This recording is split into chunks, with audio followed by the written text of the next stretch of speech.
Баршаңызға сәлем достар, сіздермен мөлдір. Бүгін осындай өте дәмді, балдай тәтті алмадан тосапты бірге дайындайтын боламыз.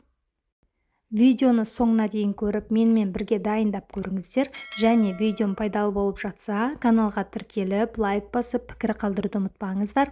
Олай болса бастаймыз. Мендегі алма сары, кішкентай осындай ранетка алмалар. Бұл алмалар өте жұмсақ, әдемі тәтті. Мінекей. Ең алдымен алмаларды бірнеше қайтара жақсылап, тазалап жуып алдым да, дәл осы видеодағыдай кішкене бөлшектерге бөліп алдым.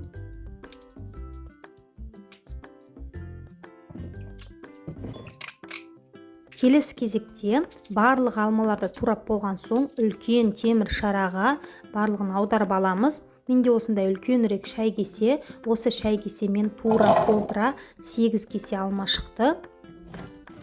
Және мен бірге бір қант қостым, яғни 8 кесе толтыра алмаға 8 кесе толтыра қант салдым.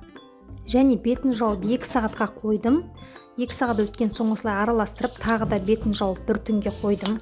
Сол кезде бір түн өткеннен кейін келесі күні біздің алмада осындай өзінің сөлі бөлініп шықты.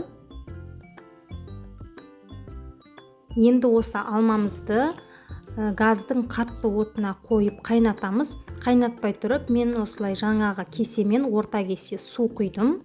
Су құймасаңыздар да болады, өз қалауларыңыз. Және бұрқ еткізіп, осылай қатты қайнап жатқан сәтте астын басып, тура 20 минут қайнаттым. Мінекей, бұл бір қайнаған вареньенің түрі, сұйықтығы осындай сұйық болып тұрады. Содан соң әбден суығаннан кейін екінші қайтара қайнатамын. Осылай жақсылап араластырып тұрған дұрыс. Ағаш қасықпен қоюланғанша сәл қайнатамыз.